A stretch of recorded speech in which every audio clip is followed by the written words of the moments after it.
Our beloved 8% Hard AF Seltzer is now live in over 2,500 locations across the United States. We're now available in Florida, Georgia, Alabama, Tennessee, North Carolina, Ohio, Idaho, Illinois, Michigan, Montana, Oregon, and Texas. Go to hardafseltzer.com today, click on the store locator, enter your city or zip, and find the nearest location closest to you.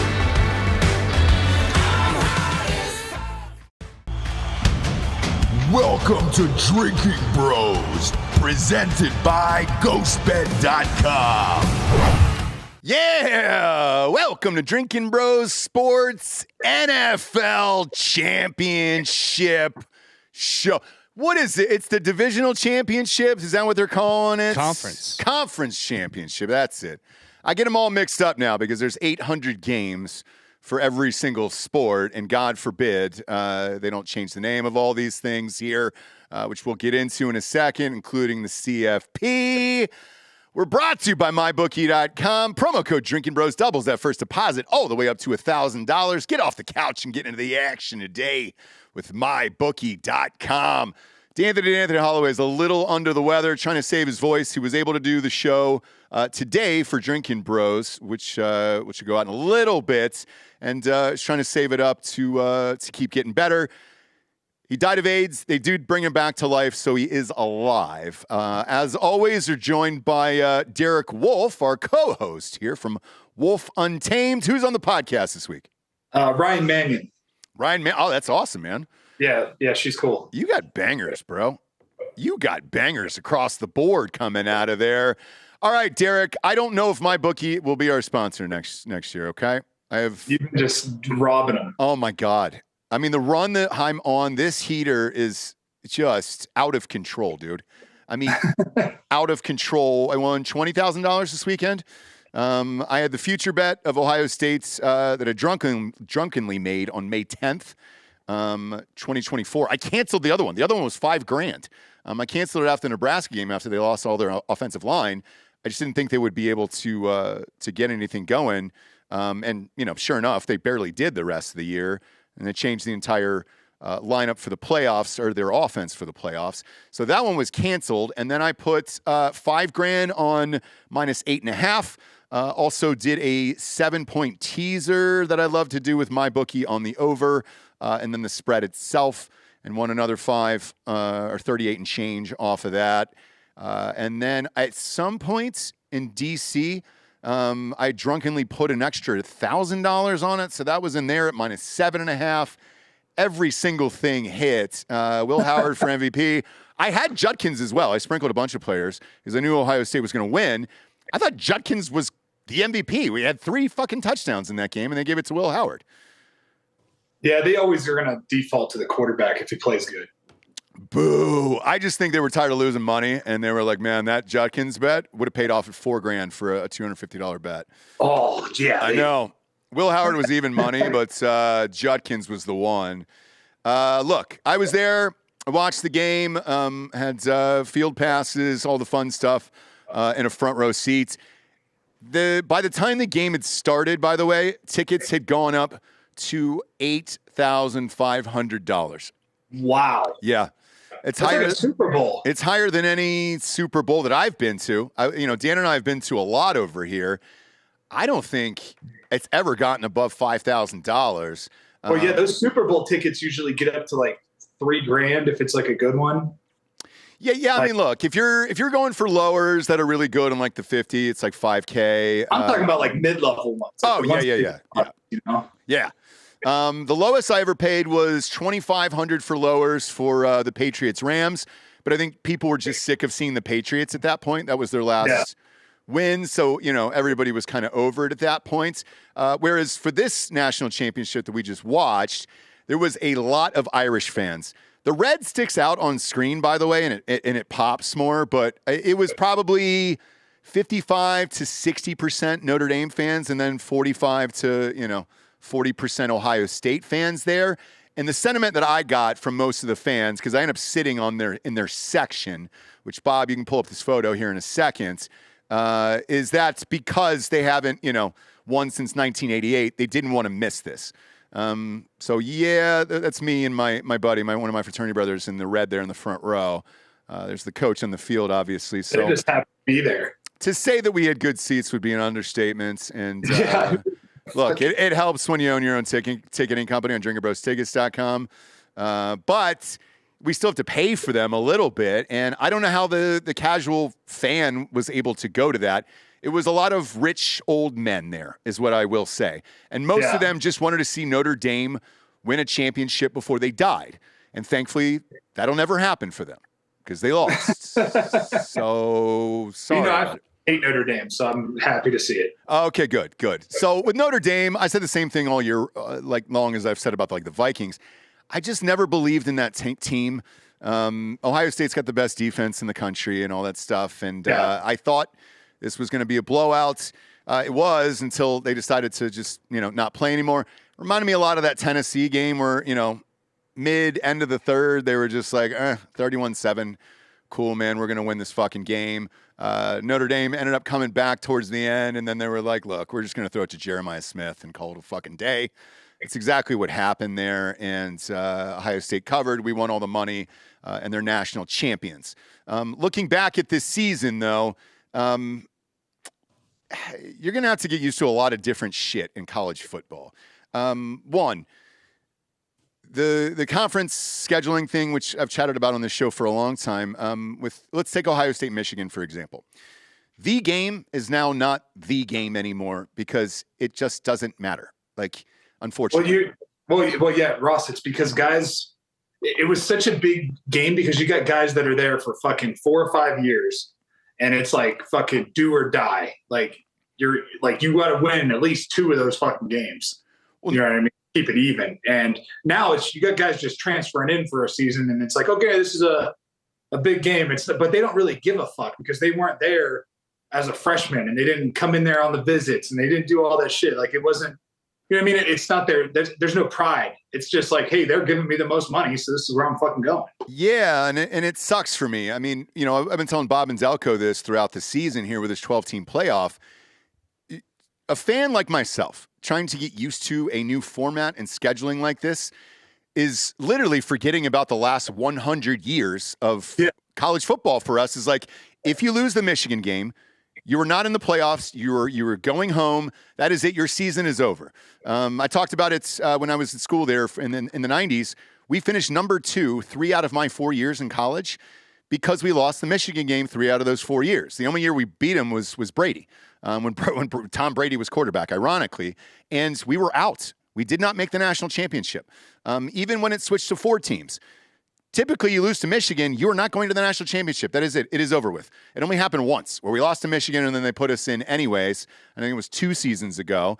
But other than that, out of the last 100 years, that's what you have. Now, that game doesn't mean anything anymore, and I don't like it. I think it still means something. It just doesn't have any ramifications. You know what I mean? There's no consequence to losing the game, really. Because unless they end up playing each other in the conference championship at the end of the season. Yeah, but I said this was going to change too, and it did. This was another prediction I had made.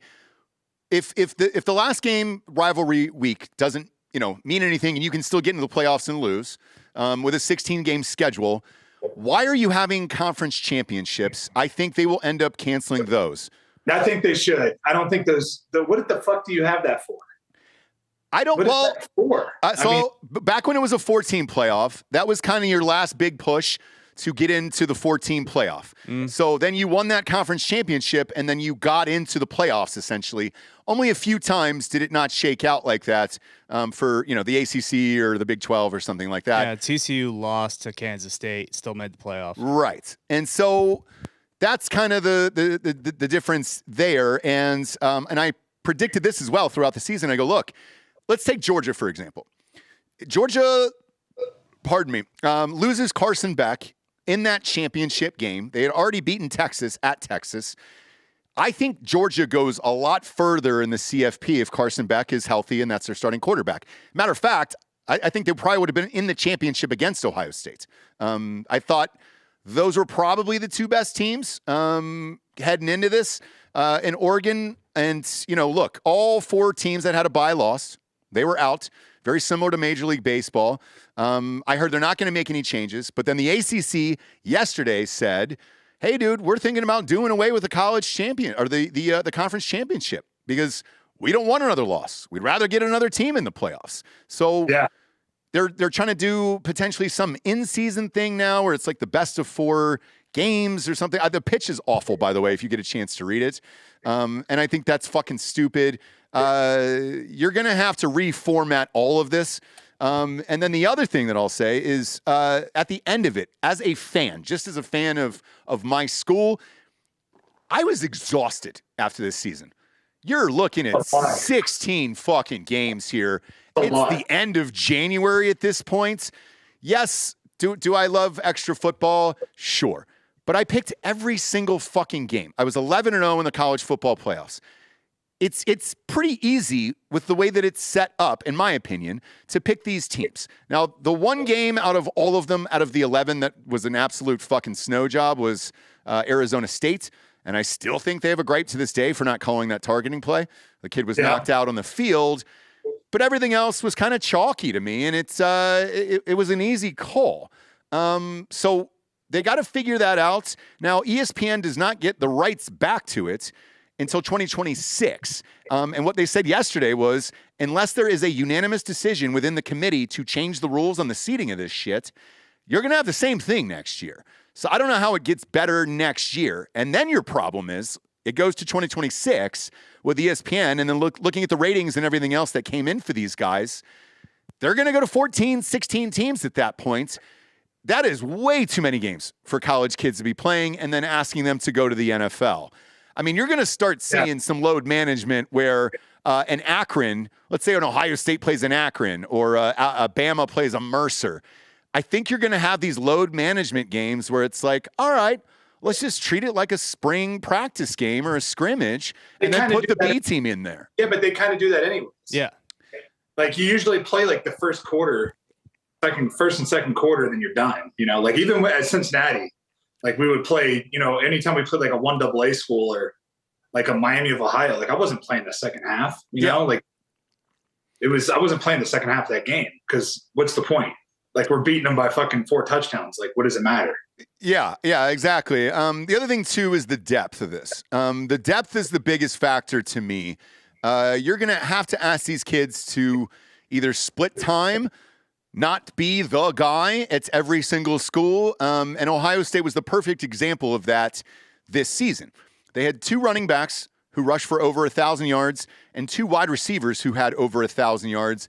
That has never been done in the history of college football. Now, what the media said and everything was correct. When they were thinking about picking up Judkins, who Delco called a bust on this show. Straight bomb. Yeah. No, I just didn't think it was worth paying $5 million for a running back when you had so many weapons anyway. And your offense totally changed when you realize, hey, we have 3 of the best receivers in the country. Just throw them the ball. 4, yeah. But, I mean, it's the other part of this is he set the record for most touchdowns in the college football playoffs. So, like, it is necessary to have that depth. You've got to have 2 dynamic running backs. You got to have 4 dynamic receivers just in case of injury happens. And you got to get these kids to agree to it because you're cutting into your NFL money now for the future of, these guys are only getting 9 carries apiece. Yeah, but if you're a first round talent, you're first round talent. You know what I mean? And you're gonna have to play out your rookie deal, and then you get your big fucking money. Like it doesn't really matter. Like that rookie deal, it's not with the new CBA the way it's set with the last 2 CBAs that have happened. Like if you're a top 10 pick, that's really all. If you're in a top 10, then you're getting like a fuck ton of money. But if you're not in the top 10, like it doesn't really matter. Like, it's almost better to be a fucking undrafted free agent, come in there and fucking ball out for 1 season and make the team ball out for 1 season. Now get a big deal. Mm-hmm. But let's use the Ohio State running backs because I'm curious about this from the NFL perspective because you know the numbers better than I do salary wise. Let's take Henderson and Judkins, those 2 running backs. They're probably both maybe end of the first, second round guys at running back. Genty is number 1. and then you got these other two kids here. Because they split carries, because they didn't go for the records like Genty did or anything else, when either one of them certainly could have, it's going to affect where they get drafted because they don't have the eye-popping numbers. Or am I completely wrong on this? It's not. It's not going to matter. It's not going to matter because it's going to come down to like their tape, and they're going to go to the combine. Then they're going to go to work private workouts with the teams and shit like that. And that's going to be that's the determining factor. Like your tape. What does your tape show? Nobody gives a fuck about your records and all that other. No, these scouts could give a fuck about that. Like that doesn't mean anything. I think like UCF, they had Kevin Smith back in the day. He smashed the record or whatever for like most rushing yards. He got drafted in like the 3rd or 4th round. It didn't matter. And then, I mean, a good example the other way of someone who is first-round talent, or at least fits the physical and I guess probably workout bill of first-round talent, who played like fucking 8 games in college, is Anthony Richardson. Oh yeah. But that was a weird time during COVID, yeah. And his combine was disgusting. Remember that? I remember that combine. I mean, think about Josh Allen. Yeah, right? Yeah. Josh Allen was a JUCO kid, goes to fucking Wyoming, and doesn't even win every fucking game at Wyoming. Which that conference is fucking garbage. Like he should be dominating everyone. But he's at Wyoming. He doesn't have the talent around him. You know what I mean? But his workouts were so fucking good. They're like, dude, this guy could throw 80 yards off his back foot. Like, and he has the brain for it and everything. And that's what it comes down to. Because I'm gonna explain something because most people don't know what the combine's like. The combine is more important than the running and the lifting and all that other bullshit and the drills. Yeah, that's cool and fancy. But what it comes down to is when you sit down in these meetings with the coach, you're sitting with the head coach, the GM. A lot of times the owner's in there. A lot of times they have like a team psychiatrist in there. They have your position coach in there. They have all this shit going on. And you're sitting in these meetings for like 30 minutes and they fucking grill you. And those are where they figure out if they want to draft you or not. And it's grueling because you do like 9 of them back to back to back to back to back. Like they want to see if you have the stamina to like deal with it, and what kind of person you are. And then they send fucking people back to the universities that you were at. And they send people into the bars they used to go to and all that shit. And they ask about you. Like they find out every fucking thing they can about you. And then ultimately it comes down to your tape. Can you fucking play? Like if you can play, it doesn't matter if you had 1,000 yards rushing and you split carries, you're fucking good. You're at Ohio State. You're playing against the best fucking teams, the best defenses in the country. And you still split carries and still rush for 1,000 yards, yeah, you're a 2,000-yard guy. You're a fucking 1,000-yard rusher in the NFL for sure over a 16, 17-game season. So you're first-round talent. You're into the first round, early second round. Honestly, if you're going to be into the first round, it's better to be early first round because now after 3 years instead of after 4 years, you can get a new contract. So people don't think about that. Like people are like, oh, were you pissed off that you weren't, you just slipped out of the first round? I was like, no, because I got to renegotiate my contract after 4 years. I didn't have to wait for 5 because they just bring you back on that fucking rookie deal and just renew your 5th year. Interesting. That's simple. Or they can do that and then they might franchise you. So you might go 6 years before you actually get a big fucking deal. Wow. Okay. Interesting. Yeah, that's something to think about for sure. But then how do you get kids to buy into this? Because let's take the example of Quinn Ewers. Quinn Ewers, if he would have stayed at Ohio State, more than likely would have won back-to-back championships. The year before on the Way Too Early prediction show, I'd picked Michigan to win. As I said, Ohio State didn't have a quarterback and they weren't going to do it. That's all they were really missing at that time. Quinn Ewers was certainly good enough, and he had the best receivers in the world there, that I think easily he could have won that year. And then you look at the receivers he had this year, or would have at Ohio State, he would have been back-to-back national champion, and his numbers would have just been disgusting because he's throwing to NFL receivers all goddamn day. Yeah, and he ends up being, and he would be, right now, he'd be the first pick in the NFL draft. Right, but because he doesn't get paid, if he doesn't start 8 games, he doesn't cash his NIL thing, then he's got to transfer, then he's got to go to Texas, and I don't know what round he goes in. I don't know where Quinn Ewers ends up at, to be honest. Yeah, nobody's talking about it.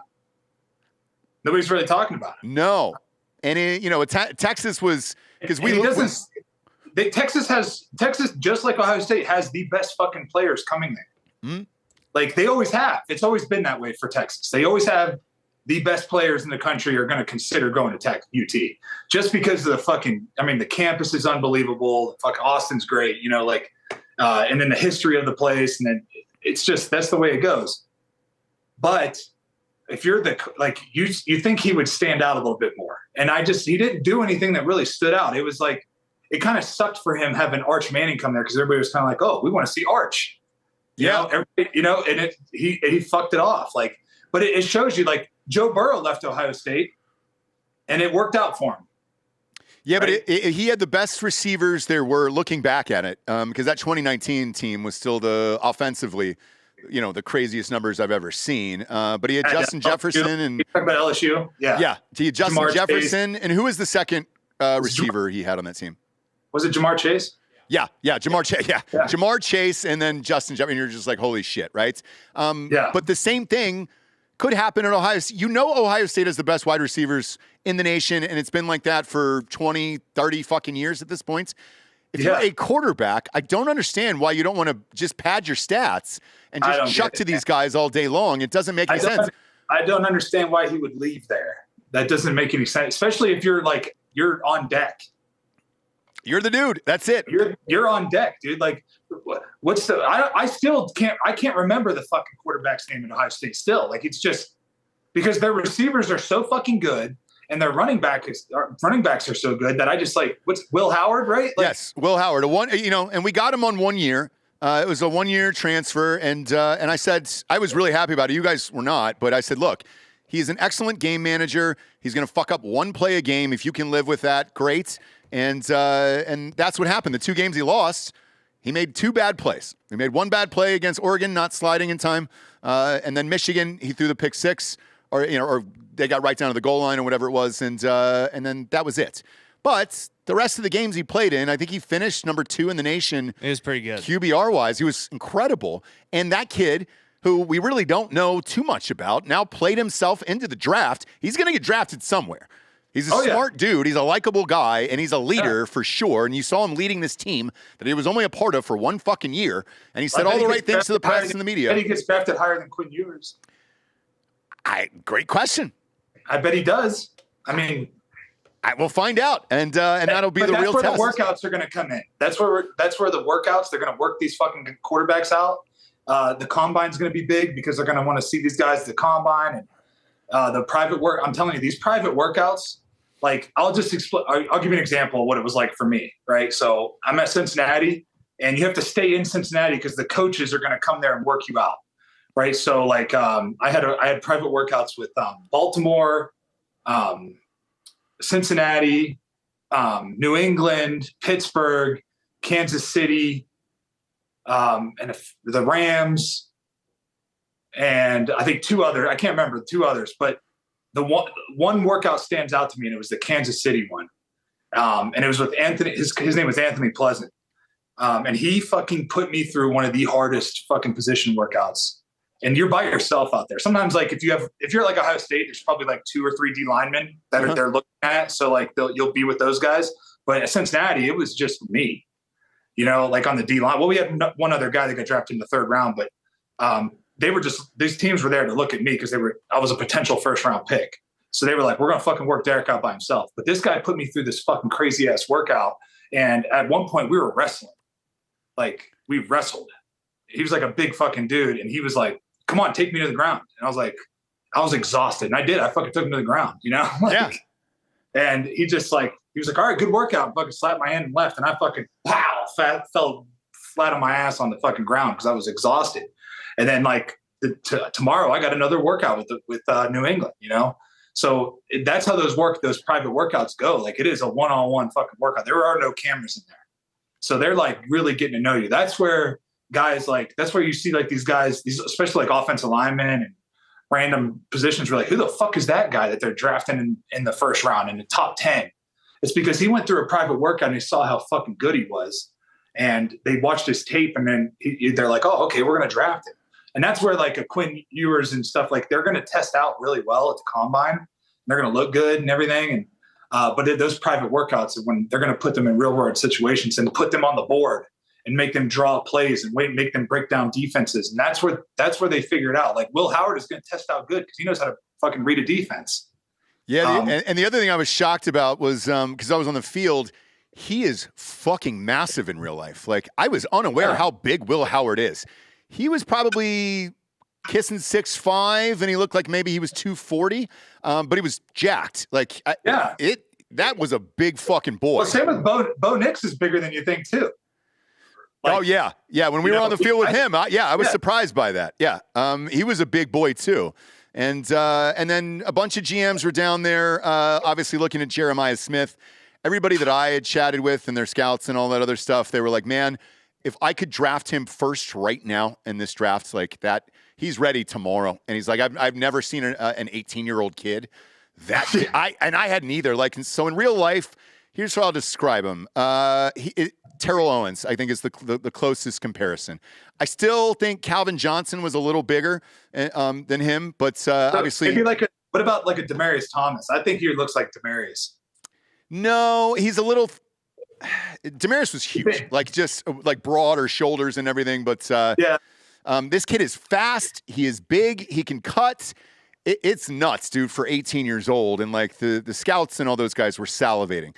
And they were like, man, if the rules prohibited it, we would draft him first in this year's upcoming draft. Like, he's that good. And obviously you saw that in the game and throughout the playoffs and everything, but holy shit. And then last but not least here, because everybody's been asking about it, and I saw Portnoy and some other people talk about it, of like, you lost to Michigan. Does the championship really mean the championship and everything? Yes. And here's the reason why, and this will go back to the exhaustion thing. Looking at the end of this schedule coming into this game, I was like, God damn, how many teams did we fucking play? 7 teams in the top 10 Ohio State had to play. 6 wins, 6 top 5 wins, which is fucking bananas to me at the time of their ranking. And you go and look at the playoffs, it started off with Tennessee, it went to Oregon, Texas, and then Notre Dame. And to me, just based on size and everything else, like Notre Dame was probably the easiest, like as far as like in the national championship goes.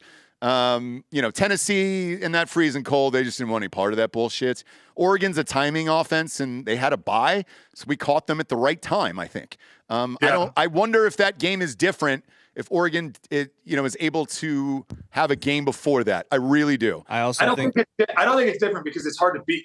No matter what level, it's hard to beat the same team twice. Yeah, but you don't go up 31-0 in the first quarter against an Oregon. That was a lot to me. Like, I was stunned by that.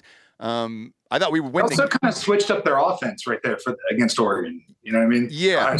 So it was like the coaches weren't like the opposition is like they don't see that coming. So their game plan was set up for like the typical Ohio State that they've been seeing. You know what I mean? So it was. Yeah. There's an argument that the Michigan game was actually vital this year because if they don't lose that game, they don't get embarrassed on national TV. Obviously, they probably just kind of run out the same offense that they've been doing all year, and I don't think they win the national championship. Yeah, I don't either. Because that offensive line was gone after the Nebraska game, and I said, look, you got to throw the ball 60 fucking times. What's really interesting between the Tennessee, Oregon, and then the Texas game is what they did in the national championship. They went back to the old offense. They ran the ball 41 times and only threw 21 times in that. And that just proves, how dominant of a team that it was, because there's no fucking way you should have been able to get away with a run like that. But it was working. I think they had 257 yards on the ground, and it was like, they put up, 460 or 465 against them. And that was easing up in the, midway through the third. It was weird to see and all that other stuff. But as a fan, yes, I'm ecstatic about the national championship, obviously, but it's exhausting. The reason why I put up that picture of those seats and the reason why it was important, it's so fucking hard now to win a national championship. I don't know how you get back there again and win on a consistent basis. I really don't. That schedule is so grueling. Well, here's how you do it. It's Ohio State think about how many of number 1 players they have, right? If I'm all these recruits, when you're like on the recruiting fucking thing in high school, when you're on that circuit, you run into the same guys, right? Yeah. So and then now that they have, it's even easier now to collude. because you have agents already, like before you even go to college. Like you're leaving high school with an agent. These agents all know each other. So if I'm the top 5 in my position, I'm getting with other top 5 people in my position and other positions, and I'm trying to talk that. I'm like, you're trying to set up a fucking national championship team. Like that's what you're doing. That's what it's going to learn. I'm telling you, that's where it's going to lead. These guys are going to start colluding coming out of high school. And they'll be like, dude, let's go to fucking so-and-so school. And then if it doesn't work out there, they'll all transfer together and go to another school. And like, that's just what they'll do. That until you get the right coaching system and it'll come down to that, like the right coaching system for the right players.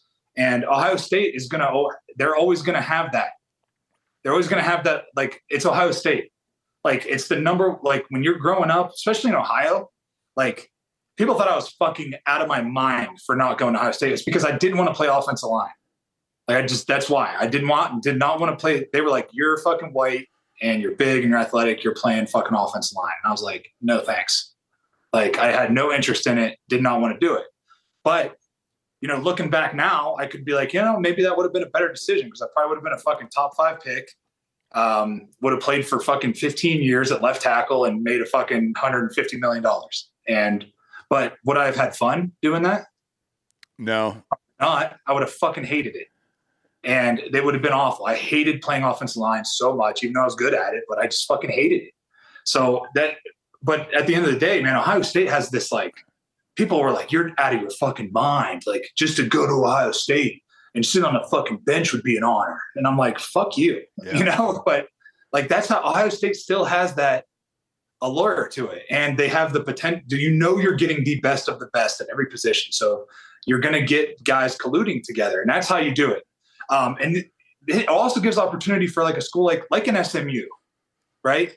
An SMU, if they get their shit together and their money right, they can fucking pull really good players. And SMU's got money. Like they have really good alumni, like a lot of money there, right? So they could pull guys and be like, look, get your fucking buddies on board, like get with the agents and all that shit. And like, let's pull the best fucking guys and let's try to make a run at a national championship.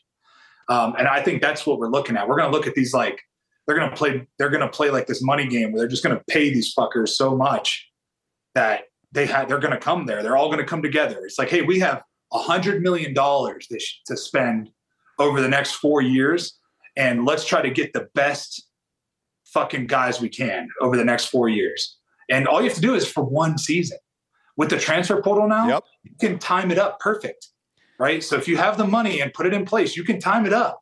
And that's where Ohio State is. They're always going to have money, right? So they're going to be hard to compete with, man. Because look, I honestly, like, after that Michigan loss, I was like, these fucking dudes are done. Like, same. I thought there's no chance that they fucking get back. And then what do you know?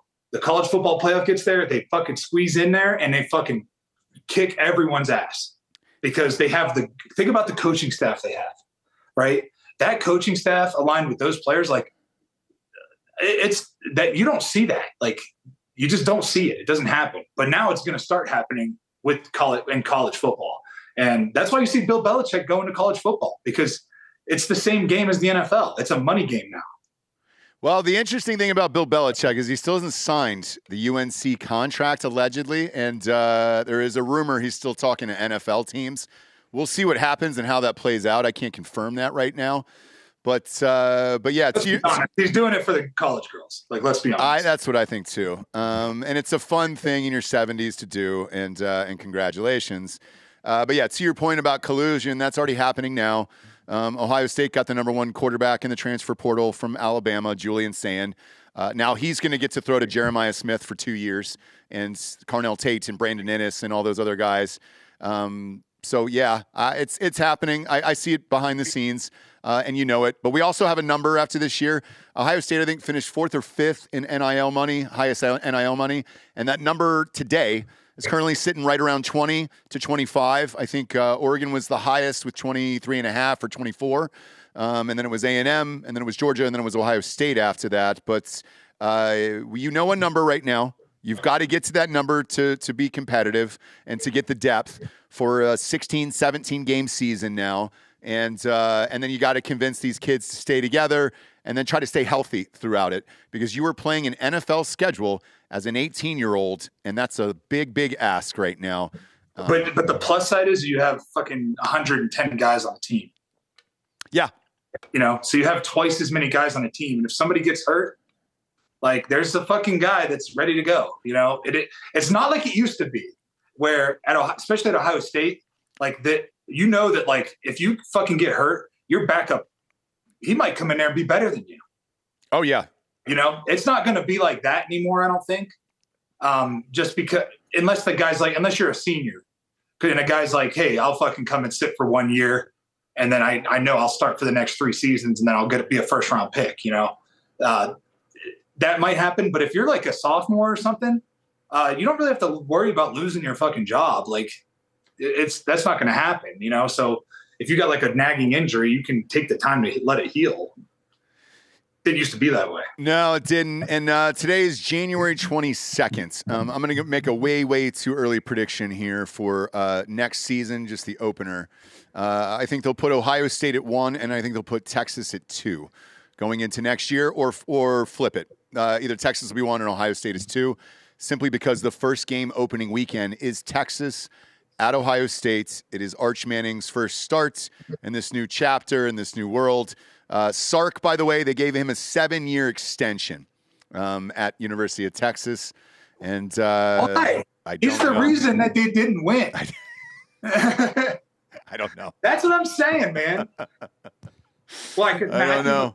They said I like this guy. He gets there though, right? Like we're always just like, whenever somebody gets to the dance and they don't, pull it through, they don't win the big game, we always trash them. But then like a Shane Beamer who's losing 3 or 4 games a year, we're like, oh, he's doing such a great job at South Carolina, but he never gets to the fucking playoff. Yeah, it's true. And by the way, I thought the exact same thing, because Texas, for the first time in a long time, got to the playoffs back-to-back seasons. I don't know another coach out there besides Urban Meyer that can actually do that for a team. And I am told Urban has zero interest in really coming back right now. So besides him, I don't even know who else Texas would hire. Now, clearly, somebody else had called about Sark because they had to sign him to a 7-year deal. You don't do that unless there's other teams calling about you, trying to pick you off there. So yeah. I don't know what that was like behind the scenes. As I start taking more and more of these NIL meetings that'll pick up here in like a week for Hard AF Seltzer, I'll get the real answer for you. But yeah, that's kind of where we're at. But all in all, great game. Thankful to be there. Besides my kids being born, Trump winning and Ohio State winning a natty on the same goddamn day was the greatest day of my life. And it was really fun. Got to see some old friends I haven't seen in a long time. And it was nice to win the championship and more importantly, cover, because that matters as well. Yeah. And I thought that was a lot of points, but I was like, man, that's a lot of points to be in it for a national championship. I know. Here's the other thing, dude. Notre Dame, they need to fuck off. Like, seriously, like, why do they get to fucking not be in a conference and do all this other bullshit? Like, because of Christ. And play a fucking shit schedule. Like, who did they play this season? No one, which is why this whole mystery, because even Georgia, they played Georgia without their starting quarterback. That kid had never played before. It was one fucking game. That was his very first start. No one. And that's why this betting was so easy, this whole college football. Like, yeah, dude, they played Indiana. They played Georgia without their fucking quarterback, and then they had to go play an NFL team in Ohio State, and it was 31-7. Penn State was good, too. Halfway through the third. Penn State was good, man. They're kicking themselves losing to Notre Dame. I think they gave Ohio State a much better game. Dude. I agree, man. Penn State, it was true. Could you imagine how rowdy that stadium would have been? Penn State, Ohio State? That would have been a fucking rowdy-ass game. I'll tell you this, though. The prices would have been not the same because they've already played two Big Ten teams. So I don't know if the ratings would have been there. Ratings-wise, this is what they wanted. This was their dream for a 12-team matchup, was to get the two biggest schools with the two biggest fan bases in there. So that's fine. As far as game is concerned, I agree. I think Penn State would have been way, way tougher for sure. And if Aller can correct some of those mistakes next year, they're going to be very, very good next year as well. And Penn State has a bright future. I just don't know if Franklin can ever pull it off is the problem there. Well, I don't think that you should be allowed into the playoffs unless you're in a conference. Yeah. I mean, look, you got to be in a fucking conference. You're not getting a bye. You got to be in a Power 5 conference.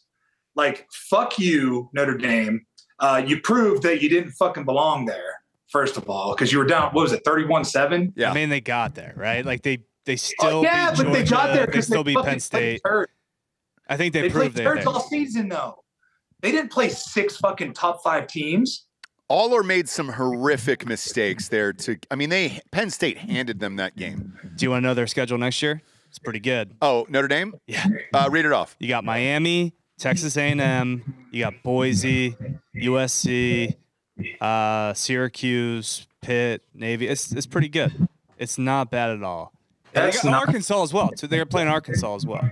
That's Arkansas fucking stinks. At Arkansas though, but yeah, I mean it's a weird place to play. Notre but Dame like beat A&M for the first game of the season this year, who was in the SEC championship, right? No. Oh no, I'm sorry, they were close to it, but they were about to yeah. Yeah, A&M's always gonna have A&M's never gonna win anything, but they always have good players. It's weird. Yeah, and the SEC as a whole, by the way, because this whole narrative of they're dead. I don't think they're dead. They just need defenses again. Like, defenses is what built all those powerful SEC teams. And it's all it is, man, is the best defenses were in the Big Ten. And even Notre Dame has a good defense. They are not built to play a team like Ohio State, but anyone else, they have a good defense. The problem, too, was, they were beat to fuck, right? Like, yes. They were so injured. It's like the Lions this weekend, too. The Lions had 1 million injuries. So did Notre Dame, but they still got to the fucking game. Yeah, and same with Ohio State. But then you get into the points of, is your team deep enough to withstand those injuries? And the answer from Notre Dame is no. I think we pulled the chart up with the amount of 3 stars they have versus 5 stars and everything else.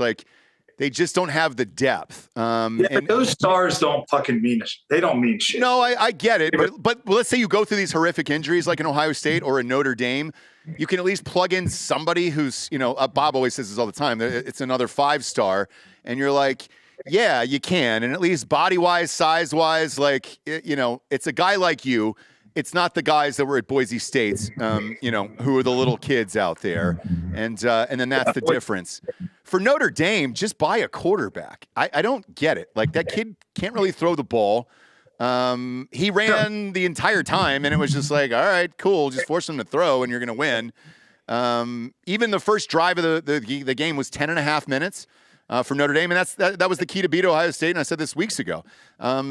They tried to do all the things that were right, and they just didn't have the fucking dudes there.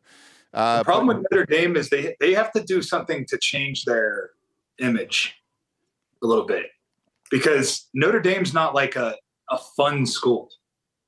No. To. You don't want to nobody's like, man, I can't wait to go to Notre Dame and get fucking hammered and fucking bang chicks. That's not what people are going to Notre Dame for. You're going to Notre Dame because you're getting a great education and you're going to win football games because you're not in a fucking conference. Yeah. So. And by the way, we've been there. So yeah, they didn't even serve booze in the stadium. Yeah, that's lame as fuck. Yeah, you got to update everything. But I don't think they will. It's the tradition. It's the, hey, fuck you, we're Notre Dame and you're not. But it's all right, well, how long is that going to last? You haven't won in 40 years. Yeah. So yes, I agree. They've got to change all of it. Look, they've got a good coach. He's young, very young. And I think they'll be fine. I do think they need to get into a conference so that way you're playing these teams with, consistent good defenses or offenses or something. Right now, even the schedule you named, Delco, is all over the fucking map because you're an independent school where there's just no balance or rhythm or anything to these conferences or teams or whatever. It's all right, Navy and then Arkansas. I just don't like how they get away with that shit, man. It's bullshit. Well, they get away with it up until the championship game, and then it all gets ripped away. You would have said, they got Texas, and they got fucking Arizona State, and they got Boise, and then they got fucking SMU. Make their schedule fucking hard. Then, make them play top 10 teams. All season long, they should be playing top 25 teams. But they can't because they're not in the SEC and they're not in the Big Ten. So you're scheduling kind of whoever will take you, and that's it. And they draw. I will say this. So as far as fan base goes and all that other stuff, they were great inside the stadium. Very respectful. Nice, all that other stuff. Like, didn't have any issue with those guys. Judgy Catholic people. Yeah, and most of them, truthfully, man, because I was, it was a lot of their boosters and players, coaches, and their families and all that shit. They knew what the outcome was going to be before the game. They were. They weren't talking shit. No, they were grateful to be there, and yeah. It is what it is, but yes, they're going to have to join a conference here to be serious to try to get some of the top talent, and then make that next leap. 2 decades. I know. We've been saying it for 2 decades about them, and they still fucking don't have to. We've been saying it since 1988, and they still won't do it. So I don't know what else to say here. They made a national championship this year without a real quarterback. Yeah, but I mean that schedule really worked out in the CFP, didn't it? I think there was other teams that were way better than that. Oh, for sure. They weren't a top 14, but I mean, they deserve to be in the playoff. Certainly. But let me ask you this, Delco. Let's say you swapped out Indiana with South Carolina or an Ole Miss. Mm-hmm. Does Notre Dame even win that first round game? I think they can, yeah. I mean, they beat A&M, right? A&M, I believe. Did they beat South Carolina? No, they lost South Carolina. Yeah. It'd be a close game, but they would beat South Carolina or Ole Miss maybe. Ole Miss got fucking beat by Kentucky at home. They did, but look, Notre Dame lost to Northern Illinois, so at home. Which I don't know. Is that a Division II school? No, it's D1. They made D1? a BCS game. It's 1AA, right? No, it's full on D1. They played in the BCS Bowl in like. Oh yeah, they're in the MAC. Right? They're in the MAC. Yeah. Who was their BCS game? I don't remember that. Northern Illinois? Yeah, they went like undefeated a decade ago. Yeah. Was it like the first time? They played in the 2013 Orange Bowl. Mm-hmm. They got their ass spanked by though. Florida State. Yeah, Florida State beat that ass. Okay. That was pre-BCS. No. NIU, they're 2013? Right? Yeah. 2013. Ohio State played in the first one in 2015. No, you're thinking of the college football playoff. We're saying BCS. BCS. Yeah, the old BCS games. Where the 1 and 2 played each other in like either the Orange Bowl, Sugar Bowl, or the Rose Bowl. The Rose Bowl for the national championship. And then second, it was the same way. Like the top 6 teams would play each other, and you just kind of got your ranking at the end of the season, and it was like, you're number 1. Gotcha. And so they kind of like a Big Six game where they're, hey, you're one of the top 6 teams. We're going to put you. Okay. Where I'll give you an example, right? So like as Cincinnati, my first season, my freshman year, we went to the Orange Bowl. We were in the top 10. We went to the Orange Bowl and got beat by Virginia Tech. Second season, we go back and we're number 3 in the country. And we just missed the national championship, an opportunity to the national championship, because Ndamukong Suh chased fucking Colt McCoy out of bounds just a little too early. Yep. And they had like 2 seconds on the fucking clock or whatever, and they kicked a field goal and won. And that kept us out of the national championship, where we would have got fucking roasted by fucking Alabama anyways. But instead, we ended up playing against the Gators and Tim Tebow and Urban Meyer and their whole fucking last season together and everything. Oh, God. Brian Kelly, that fucking dirtbag, didn't even coach us. Guess where he went? Notre Dame. Yeah. That grimy cocksucker. Yeah. And guess what? None of us could fucking transfer. So we got stuck with Butch Jones. Man, you guys got fucked. You got fucked in that whole situation, man. But for a Cincinnati fan, a UCF fan, a Missouri fan. Oh, we're fucked. Well, but let me say this. If one of your teams makes it into the playoffs, going through these games week after week for 4 fucking weeks, Jesus Christ, man. I mean, it's exhausting as a fan, let alone what the toll it takes on a player, for Christ's sakes. I mean, Notre Dame looked gassed in the first quarter. The second quarter they looked gassed. Ohio State was able to swap out dudes, but like, man, it's really, really fucking hard now. But look, Ross, it's preparing. It is preparing guys. Like, it's no different than fucking playing when you get to the NFL and you got to play a wild card game, and then you got to play a fucking divisional round, and then you got to play a conference championship round, and then you got to play in the fucking Super Bowl. Like, you're now playing 20 fucking games, 17? You might play 19 to 22 games or whatever, and you're going to be like, you got to be fucking ready for that, you know? And it does suck coming out of college and going straight to the NFL because you don't get a fucking break. Like, no. You finish the season and then you go straight to training for the combine, and then you go straight to the combine, then you go straight to the fucking season. And it's like, holy fuck! Like my senior season of college and my rookie year in the NFL is it just all fucking jumbled together. Like I can't remember like having a break at all, and it takes a fucking toll on you. So, but I would have been prepared for an NFL. I wasn't prepared for like the length of an NFL season coming out of college. We played 12 games, you know. Interesting. Play 12 regular season games and you play a fucking 13th game bowl game, you know, and then it's like you have like 2 weeks before your bowl game. So it's like, you know, and you're done by January 1st. Yeah. Now you're into the 20th. Now you're playing until the fucking end of January, almost up. Like think about it, the Super Bowl's fucking on the 7th. 2 weeks. The Super Bowl's in 2 weeks. And you just finished the college football national championship. Hey, by the way, I'm going to fly in on the 8th. So I'll be there early because Abby and the girls are going to come with me too, since Tatum got accepted. So, and congratulations. Give him a round of applause there. His daughter got accepted to University of Texas, the business school, right? That is a feat, my man. That is hard to do. Yeah. Texas is a very good school, and congratulations. Does that mean you're moving here? I wish. Did you have that conversation with your wife? Yeah, I listen. I sneak that in every day. It's a daily thing. It gives her anxiety because I sneak it in all the time. She's like, "We are building a fucking new house right now." Like, no, we're not moving. Oh, Derek, man. I would love to, because then we could do the NFL show every day.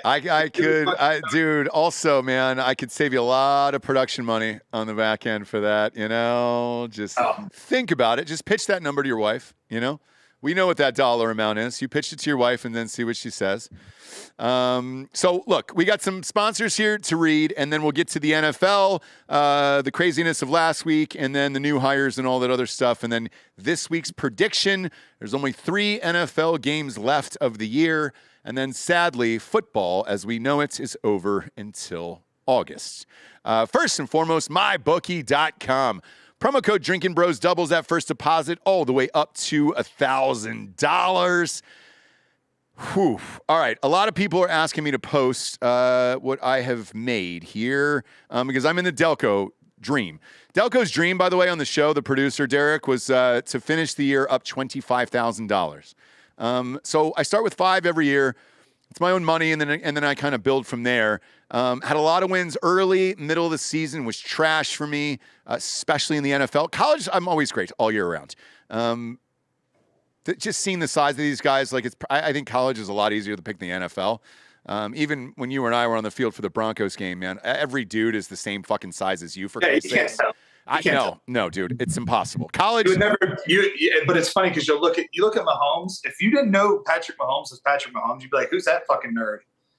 You know, 100%. And it's just, but he's still big. I mean, Jesus Christ, in real life, he's big on the field. Where you're like, "Oh fuck," he's still not easy to bring down. Yeah. So it started with $5,000. At one point, I was up $27,000, and then I was down all the way to $473.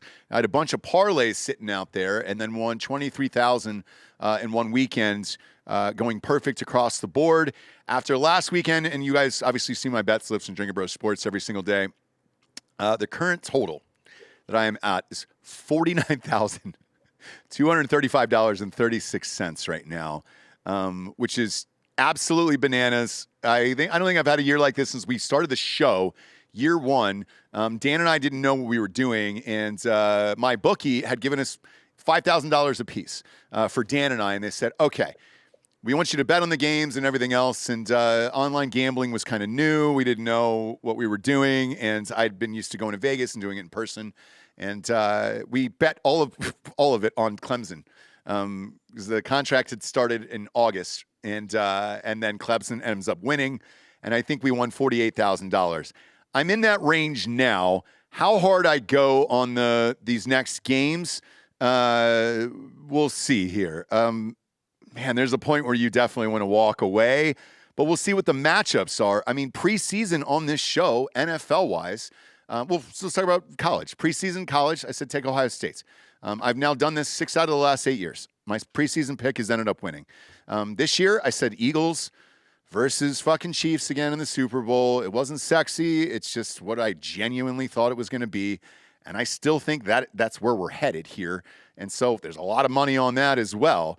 I don't know what I'm going to put on this. I usually do it somewhere in the 5 to 10K range for the Super Bowl and the national championship. Did you see what Portnoy put on the Bills? Yeah, he put, I think it was either $1 or $2 million on them. There's $1 million to win 5. And that was before the Ravens game. So I'll give him credit for that because I actually thought the Ravens were going to win that game, and we'll get so to did it. I. So did I. And you picked the Ravens preseason to win it all. Yeah, but you saw what I say. I said if fucking Lamar keeps his cool and doesn't fucking get and he did. He fucking lost his shit out there. Yep. He fell into the pressure of MVP race, fucking Super Bowl race. He allowed that to creep in. There was, and I won't put it all on Lamar because Mark Andrews should have caught Mark that Andrews pass. fucking dropped 2 big passes in that game. Yeah. Man, heartbreaking way to lose it. You fumble the ball and fucking, of course, Vaughn picks it up and fucking, I was like, that's my boy, so I'm fucking losing my mind, but also I want to see the fucking Ravens win. So it was one of those things where you're like, fuck, man, he just pissed on his leg again. But, it wasn't really his fault, man. That ball was wet and slick, and there was a bad snap on that too. Yep. But for the most part, he did throw a bad interception. Really bad. Yeah, dude. I mean, it was with all that happening, they still almost won the fucking game. I know. That ball, dude. It's a different fucking outcome. It was a talented team that is now gone. So on mybookie.com, the new odds are up for the Super Bowl. My 2 teams are still in it here, and I don't see that not happening, but we'll get to it. But they got the live casino over there. You can already bet on next year's national championship, I believe. Do they have it up here? Let's see if they do. That'd be fun. College football. Let's see if they have. God, if they do, that'd be hilarious. No, it won't let me click it. We got nothing there. I don't know, man. I could see Washington would be fucking cool to see. It would be so cool. I would rather see Washington play. If they won it all, that's the highest odds. Let's see. We're on my bookie right now. I mean, why not go put fucking $500 on that? Yeah, let me pull up the odds. Okay, so right now Eagles are plus 150 to win. Really? They're the favorites, huh? I don't get that. KC's it's plus 187, which is virtually 2-1 out there for people who don't know gambling that well. The Bills are at 2-1, and then the Redskins are at 6.5 to 1. So yeah, I mean that's the most amount of money you can win right there. And then you can also, which I really like this, they just added this right now. At mybookie.com, you can bet on who will win the Super Bowl, AFC or NFC. So let's say you believe in the Bills or the Chiefs, you can bet on the AFC. If you believe in the NFC, bet on the NFC to win. That's a fun bet. So that way you got 2 teams in it, and you can do that. Holy shit, that's fucking rad. I've never seen that before. I might tap this today. This one I might tap. You got my attention, my bookie. And that Washington, I would almost bet on this. I would put some money on them. Just why not? Why not sprinkle a little cash on it? It's a fun team right now. They're playing some fun football. So yeah, all the new odds are up there. Put up 45 on Detroit, dude. That's fucking crazy. I know. And apologies for taking you guys to the cleaners here this week in my bookie, but man, it's just every single fucking thing hit. It was incredible. I'm gonna bet next season. I'm gonna bet on these games too. Because you'll be here. You'll be right next to me, and you'll be living here. So yeah, I hope so. You will. I think we are gonna get a place down there just to have. You're gonna want to see your daughter and go to the college games. I mean, Texas has got a great schedule. So yeah, dude, that'll be fun as shit. All right, next up is American Financing. Ironically, right after my bookie, we got AmericanFinancing.net/Drinkin Bros. I know this company. I've used this company. This was an easy one for me. So look, I've used them 3 different times. I've talked about this on the show before. They just joined up with us. When they hit us up, they were like, hey, man, do you know anything about this? I was like, yes, dude. I've taken equity out of my house 3 or 4 times over the years for various businesses. One time was for a pool, and then you pay it off slowly like a mortgage, but you get a better rate. It's called a HELOC, right? Yeah. So instead of putting it on a credit card, which credit card is going to ring you up for 23 to 26% right now. Yeah, dude, you can get this for like 5 or 6%. It's all based on your credit score and everything else. So if you're a homeowner out there and you're struggling with your credit card debt, let's say you want to nuke that down. just take that off of there and you can save yourself about 15% and then pay your credit card off. So it's great. A lot of times, they'll even let you push like 2 mortgage payments if you want to. Prices for the last 2 years have been high, continue to be high. Most people are using their fucking cards for everything else.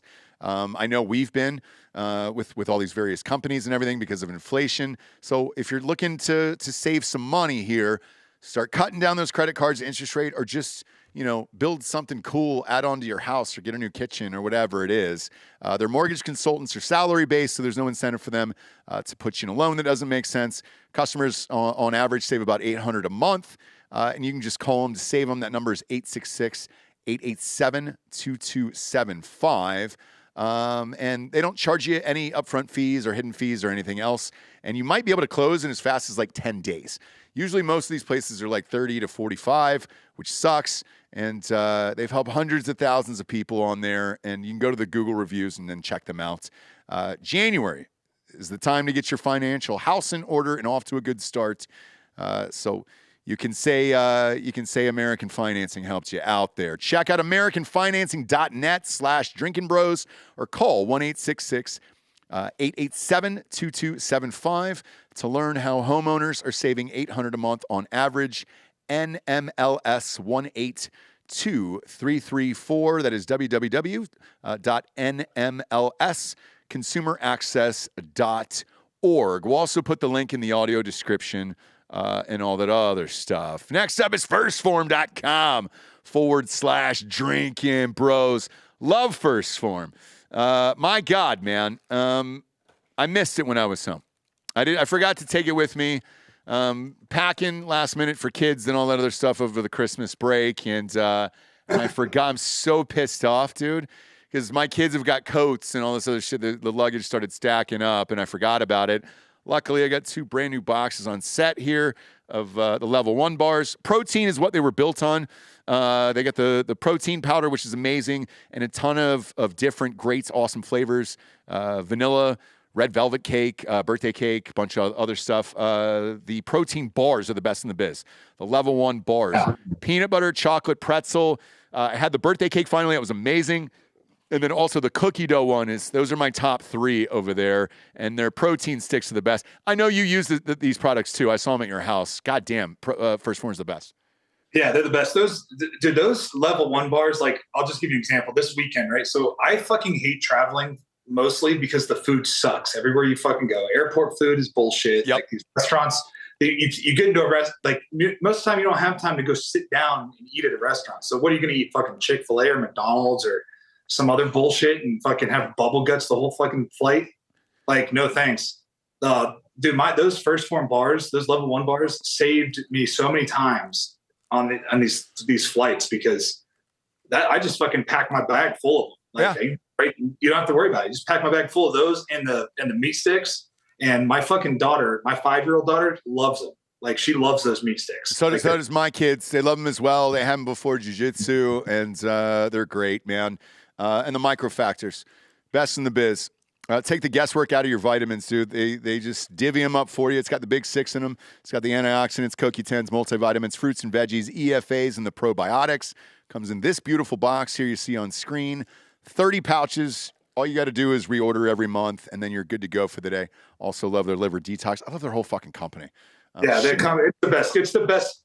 They are unmatched when it comes to supplements. Like, there's no company that's even close to them. Yeah, and I had somebody interview for Hard AF Seltzer the other day, and then he started talking about First Form, and he started talking about it so much, I was like, it sounds like you want a job at First Form right now. Yeah, I was like, that's how good the company is. Like, I love these guys. They're the best. Oh, they got like a sweet, like, I think they're in Missouri, right? Yeah, they are. They have like a badass facility there. Like, it's like a giant facility, like a big gym and shit. And they have like just the whole team of guys that they have and gals. It's awesome. Hey, they don't pay me. They don't pay me shit. I just love the company. They're fucking sweet. So. Yeah. And I love their energy drinks. If you want to hook up, we'll chat about it afterwards. But energy drinks are the best there is. Go to firstform.com/drinking bros today. And that is First Form spelled with a 1. That is 1STPHORM, firstform.com/drinking bros. Last but not least, drinkingbrostickets.com. That is how I got these dope-ass tickets, and they're $10 cheaper than StubHub. I know those tickets were insane. I've never seen prices like that in my entire life, not for a Super Bowl or anything else. Everybody bitched about it, and I get it. But it's the two biggest fan bases, so obviously there's nothing you can do about it. Just know that those tickets were like that everywhere. And even my partner in the ticketing company with Dan, Benny, who's been on the show a few times, he goes, man, this is like having 2 Super Bowls in 1 year. Like, what a gift. And I was like, I guess, man, but if you're on the Notre Dame side and you just paid $8,500 for a ticket and watched them lose, watch them get beat down. God, that would have been awful, dude. That would have been awful. Yeah, but those guys got that. If you're paying $8,000 for a ticket, then $8,000 means shit to you. Hopefully, that's all I can say. But these tickets coming up, man, are cheap. So like, even if you want to go to these NFL playoff games, they're not that bad. The highest priced team for the entire year was the Lions. They are now gone. Even my partner was praying for the Lions to win and go to the Super Bowl because the Lions fans were paying through the roof this year. They thought this was their year. That's gone now. So it's like, dude, Chiefs, Eagles, they've been there before. And yeah, dude, you're going to have an easier time here. Speaking of which, you know the rules, kids. We'll go over last week's hits and misses, and then we'll get to this week's picks. Let's start with it, shall we? Texans versus the Chiefs. Easy call on this one. Had the Chiefs. The only hilarious thing, which, look, we tell you this on the show. We've said it all the time. The Chiefs never fucking cover. Never. That fucking safety at the end of the game, Derek, was so dumb, and it meant nothing. Like, I don't understand why you don't punt with 12 seconds left. Like, you're down by 2 scores. Even if they block the kick and then they run it into the end zone, that would have ran out the clock. Yes, you would have, scored the 7 points. You still would have lost. I don't understand why you do that and run around for, 5 seconds and then just take a safety. Like, even the announcers were laughing at the point spread where they were like, oh, boy, there's a lot of people that are going to be unhappy about this. I mean, they said it on air, and, like, everybody was thinking the same thing. Now, if you follow us in Drinkin' Bros Sports, I had this teased down because they never fucking cover, man. So I won this game. This was an easy game to pick here. Mahomes and Kelsey just keep going, and it seems like they don't care, man. And they knew where they were going to be. That's kind of it. And if you're the Texans and CJ Stroud, it's not a bad loss. Hey, you lost to the fucking team that is going for a three-peat here. In my opinion, that is still another very successful season for the Texans. They have time to get healthy. CJ Stroud, just stay inside, bro. Just don't do fucking podcasts and go out with porn stars and shit. Like, just stay in. You were the best when you were doing that. Just focus. Keep the main thing. Keep the main thing. The main thing. That's the it. craziest part of this game is Patrick Mahomes going down and first of all, that fucking guy from Houston just annihilated his own teammate. Yep. And then they get a 15-yard penalty. Yep. That blew my fucking mind because I watched the same thing happen to Lamar Jackson and they didn't call it. No, and this roughing the passer shit that they keep calling against Mahomes, I get it. Look, I understand ratings. I understand money. Nobody does better than me. I know you want the Chiefs there because Taylor Swift you're going to have 800 cutaways. Magically, Caitlin Clark was sitting with her in the box this weekend. Love to see it, by the way. Signs and shit, fucking weird, all kinds of weird shit. Yeah, love to see it, by the way, because Blake Lively can't go anymore. Obviously she's getting sued, and those text messages are slowly bleeding out in the press. So, yeah, you can't call yourself Khaleesi, and that's Taylor Swift is your fucking dragon, so she won't be in the suite anytime soon anymore. But the Caitlin Clark thing was smart. And yeah, dude, that helps with the women. I know you think it doesn't. It does. The Chiefs are going to keep getting these calls, dude. I'm sorry. I'm as pissed off about it as you guys are, and this is going to keep happening. But the biggest question I have for you, Derek, was throughout your NFL career, was there a team that you played against that was like this, that was just getting all the fucking calls all the time because it felt like the NFL wanted to see them there? I mean, it changed. It was never like the same team over and over. Like, I always felt like Tom Brady kind of got, like, they looked out for him a little bit. Oh, yeah, yeah. But it was never, like, blatant like this. Like, we were also allowed to land on the quarterback then, too. So, like, we would still fuck Tom up. Like, we were fucking him up. AFC Championship game, we hit him 27 times and fucking annihilated him. And he didn't bitch about it. Like he's open about it now that he thinks it's all bullshit. Like he hates it, but in 2012, they really did, like, we were playing the Ravens. It was Ray Lewis's last season, and we were playing them in the playoffs. And they did just, like, once they realized that, like, oh, they're in the game, it was like a call came from up top, like, hey, like, call pass interference whenever you can to give them an opportunity to stay in the game. And it did. It was like, no matter what, they just got the call. Like, they were getting call after call after call, and then we couldn't get anything on our side. So there are sometimes I know it's a business, dude. So like there's going to be, these people are fucking billionaires because they're good at fucking people. Like they will fuck you. Like, in every business deal, there's a fucker and a fucky. And guess what? That guy's a billionaire because he did a lot of fucking. Yeah. Like, and I'm not against it. Like, hey, best man's going to win here. But like the NFL is a business and Taylor Swift brings in a fuck ton of money.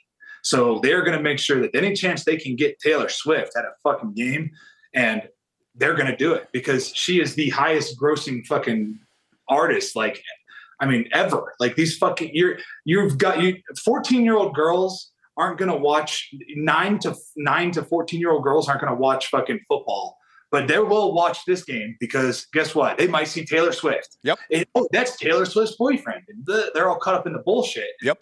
Who gives Like, as men, we're like, who gives a fuck? Like, we don't care. But guess what? That brings in another fucking 10 million viewers. Because it's females. And that was the demographic that they were having trouble with. And they're buying gear. They're buying fucking jerseys, tickets, merchandise. Yes, all of it. I mean, Travis Kelce's jersey, like all of it. So, yeah, they're going to get the calls, man. And that's the way it is. You're going to have to curb stomp them. And I mean, the Bills are. And really fucking drop some points on the board there and force them to play and catch up, or else I'm sorry, but Mahomes is going to get a last-second call. There's going to be a last-second kick. He's going to get the call. He's always going to get the call. I agree. You know why? Because that team is what brings in the fucking money right now, and that's in these fucking TV companies. Like you were in Hollywood, you know how it goes, man. Yeah. These TV deals are fucking. That's Hollywood. You've now become Hollywood. Because I mean, you're able this year. They were able to jack up their Super Bowl ad rates to $7 million an ad read. Oh my god! For a 30-second spot. This is what happens when you're bringing in these numbers and the demographic. Like you're just charging higher ad dollars for all this. Especially because think about it. Like they took a real in 2016. They took a fucking huge dip with all that kneeling shit. Like a lot of people left and stopped watching. Yep. There's a lot of people that still won't watch it. Yeah. Like middle America, who football used to like really fucking like. That's who people like the Rust Belt and fucking Midwest. Like people in that area, those people loved watching fucking football. The flyover states is what they call them in Hollywood. Yeah. But now those people aren't really watching it anymore. Like because they kind of. The whole kneeling shit, they're starting to get back into it. But then Taylor Swift comes along and they get this whole new demographic of people. And you think that they're going to do anything? Like, I feel bad for Travis because even if he wanted to fucking end that relationship, they probably wouldn't let him. They'd be like, hey, motherfucker, you're not ending this. Like, no. Not until after the Super Bowl's over. Yeah. So, yeah. Yeah. So, and I don't have any inside information or anything like that. That's not the deal. Like, no. I talked to Travis about it. He told me he fucking loves her, and he's like, dude, she's fucking awesome. Like, we get along great. And, and you shit, I do my shit, and we fucking fly private all over the fucking place. And he's like, yeah, we got helicopters following us everywhere, but whatever, like. And you were you introduced it to him. We chatted for him with 30, 45 minutes. Like genuine dude, real relationship. He's a fucking bro, better looking in real life. I mean, Jesus Christ. So yeah, that's a real relationship and all that other stuff. At least we can put that to bed after meeting him in real life. So I can co-sign for that one. Now the next game up here, I was in the middle of the sim world. I didn't think life was real when this was going on. Not only did the Lions get absolutely fucking destroyed in this game, but I'm in DC.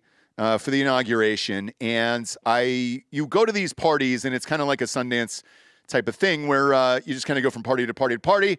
And I said this earlier. The last party that I went to, I looked up on the television. There was like a television screen and everybody's watching the Redskins game because we're in D.C. And then it said DJ Dan Crenshaw is playing the after party at this thing. And like, I heard, Bob, that my wife yesterday, because you guys filled in for me on Ross Patterson Revolution, my flight got canceled. I heard you guys thought that was fake. No, not by that point. But I didn't think it was fake. I thought it was a person like a lookalike or somebody. Yeah, a lookalike that was just kind of going by DJ Crenshaw or something just to make fun of him. I thought it was like photoshopped or something like earlier in the day. By the time I had talked to Jesse, I'd realized it was real. But I was like, oh, someone photoshopped Dan Crenshaw DJing, haha. So I'm there, and like Jesse's like she doesn't stay out that late at a fucking club, and so we're there, and I go, babe, we got to stay for this. I go, if this is just somewhat real, I have to get a video of this. I don't even give a fuck that he's suing us. Like I posted this on Drinkin Bros. He burned it down. He was fucking boozing and he was playing goddamn bangers all night. And he had flames shooting out of his arms on the fucking TVs all over the club behind him. He was drinking beer in a pint glass, which cool, man. It wasn't a Mick Ultra or something like that. Like, and he was just dropping bangers. We have this thing on the show, Derek, where we've made fun of it for years. Somebody did a remix of "Automatic" by Kavanaugh, and it was Kavanaugh's testimony speech or whatever. That was what he led off with. And I mean, I was all in. Automatic still is. Catholic high school girls, Automatic. I couldn't fucking believe it. And Game recognized his game. I enjoyed it. I thought it was cool. God, he used to be cool, and it reminds me of like when we first met him and was on the show. Like, God, in like 2018, like he was cool. I don't understand what the fuck he's doing. Well, it's because he's lying about fucking making money in the market, which they're all doing it. So why lie about it? Like, that's what I don't get. Just be like, hey man, be honest. Yeah, and don't give money to Ukraine. Like Trump with the fucking taxes. They're like, oh, you evaded taxes. He's like, no, you guys wrote the rules, and I fucking played within the rules. Yeah. And take advantage of the fucking game. So hate the game, not the player. Trump admitted. Hey, by the way, do you remember Trump admitted that against Hillary in a live debate around the nation, where he goes, yeah, I did that, and it's smart. That's the way to do it. And it was just like we're all like, yeah, it is. That's what we all do. Because everybody wants authentic, right? I was listening to fake news, and you had the fucking Call of Duty guy. He's in. Rudy Reyes. Yeah, yesterday's show. Yeah. And you guys were talking about how like people want to see like that's why Mr. Beast is like fucking nerdy and like uncomfortable to like even watch sometimes, but like he's authentic. Yes, he's a real person. I understand the allure. I get all of it. There is no mystery with me with Mr. Beast and why my kids love him. Yeah. With Dan Crenshaw, the first time he was on the show, he was fucking great. Jared did all the fucking commercials for his campaign, and like he was cool, and then it switched, and like I don't know what happened. Got into the swamp, dude. Like that swamp fucking sucks you in. Like same with Tulsi, like Tulsi's fucking great, but then she starts going back on like spying shit, like the spying on Americans. Like you're okay with now? Yeah, the FISA shit. I'm not amped about either, and it's like where the fuck was that? It's like what the fuck, like be who you are, and people will fucking love you. Like you're not supposed. I had this conversation yesterday on my podcast with a guest, and he was talking about like, dude, if you have to fucking change who you are to make everyone like you, then like eventually everyone's gonna hate you. Yes. Like that's the way it'll go. But if you fucking stay true to who you are, your fan base will fucking stay true to you, and you just have to stay true to yourself. And I just hate to see people fucking go away from that. But what I wanted to know about, so like when Abby got my wife, she loves EDM music, like fucking loves it, right? And I'd never liked it. I always thought it was fucking stupid. I was like, I don't like the shit. It all sounds the same. And then I started going to these festivals. I was like, this is fucking sweet. It's a vibe, like it's a good time. Sure. And then I was like, hey, I want to see how hard it is to actually like make one of these DJs. Like how they actually, when they cut up a song and do all this shit. So I like downloaded Serato and fucking tried to do it. And I was like, this is fucking hard. Yeah. Right? So then I was like, how is like a guy like Shaq doing this shit? And then I found out that people pay someone to make their fucking songs for them. And then they just go up there and fucking play it. Correct. And like with Crenshaw, so it was a different story. He was playing the hits, right? So he was DJing. It wasn't original music. It was just all hits and everything else. And like, that was what was on the bill or on the TV anyway. So like, all that was correct. He was just playing bangers for everybody to have a good time with. The party was called the Young Republicans. Obviously, I'm 33 years old, so right on the cusp there, and I fit in perfectly with all those guys. Well, if you're like a young Republican is under 65, I think. Yeah, probably. But he is an old crusty fuck. So, but here's where I'm going with all of this. So as far as the sim world is concerned, he starts DJing. The TVs are still on the Redskins game. But his eye patch was like it was a laser. He's pointing out, but the laser's red. The Redskins are red. It's shooting out in the crowd, and I'm looking up and like watching Jaden Daniel. Like, and I'm not on anything, by the way, at this time. I'm just booze. That's it. No ecstasy, no nothing. Like just straight booze. And I'm watching Jaden Daniels essentially getting his life scored to DJ Dan Crenshaw, and he's just torching this Lions defense over and over again. It was just like, to like Avicii and everything else. And I was like, oh my God, I'm in a video game right now with this fucking dude. He's a rookie. Lions were 15-1 at home. Tickets are fucking, $900 a piece there. And they get absolutely torched. This game, by the way, was never close. I mean, just never. It was 35-21 at halftime, and I was like, God damn. They were up by 2 scores the entire game.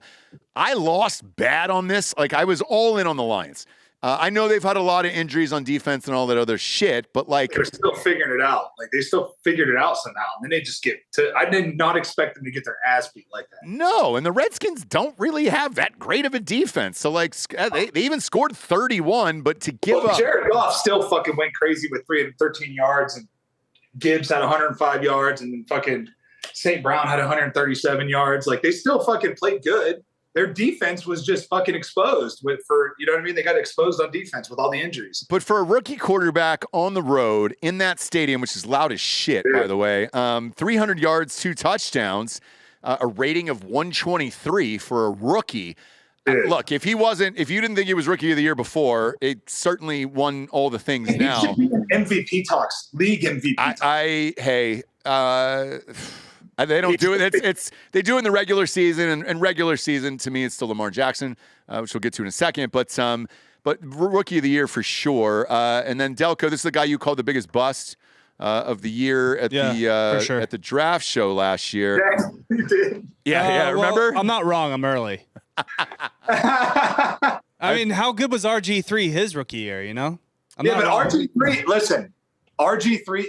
I know. RG3, I played with him in Baltimore. He was my teammate, so I got to like really talk to him about this. Injuries. His fucking knee was shredded to pieces, and they still made him play. Yep. Yeah. And same organization. They should have never done that to him. But they have a whole new fucking team in there. They have a whole new ownership, everything. And Jaden Daniels is going to be there for a long time winning fucking football games. And I wouldn't be surprised to see him win an MVP in the next 2-3 years. Nah, he's ass. He's trash. He's Eagles by 100. Yeah, look, I still think Eagles are going to win, so I'm with you on that. But yeah, I'm on the right side of history on this one, man. And great game. Nothing you can really say here. I feel sad for the Lions fans. Look, even though I picked KC and the Chiefs preseason and all that shit, in my heart, I really wanted to see Lions versus Bills. And now that's not going to happen here. If the Redskins Commanders, whatever the fuck we're calling them, sneak into the Super Bowl, dude. If it's that's not great. Redskins Chiefs, people would fucking lose their mind. Here's the thing though. The Redskins run defense is not great. I know. But yeah, and they fucking had a 100-yard rusher on offense. But do you try to just throw for 45 again? Like, do you try to throw up 45, 50 points, knowing that's what you have to do? Well, here's the thing though. The Eagles have a good defense. You know what I mean? So the Eagles aren't going to they don't have all those injuries. The Eagles are not going to get exposed and on defense. The Eagles are going to control the game on offense with their run game.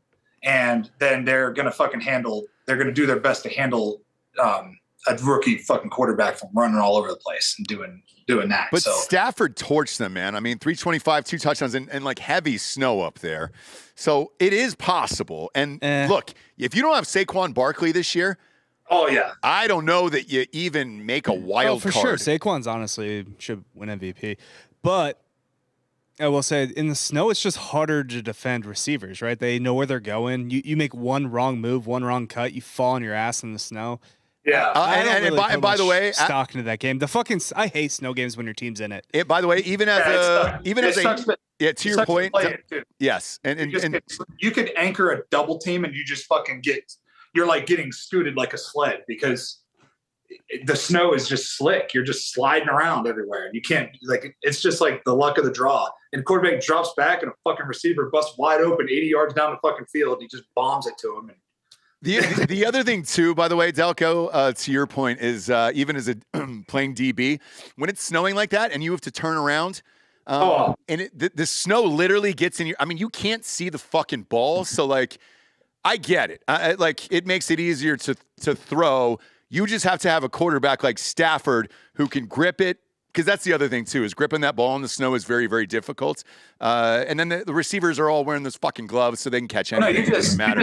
You just got to deflate that ball. Yeah, you do. You do. And that's what Brady was doing for a reason. But even that, it's hard turning around defending. So, like, I understand that argument. We'll see what happens next week. I still have the Eagles winning. Doesn't really matter, but we'll get there. Last but not least here was Ravens at the Bills. So I won this Eagles game. That was all fine. The Lions fucked up everything. I had them in parlays and all that other shit. Fucked my entire life up. But this Ravens-Bills game. All right.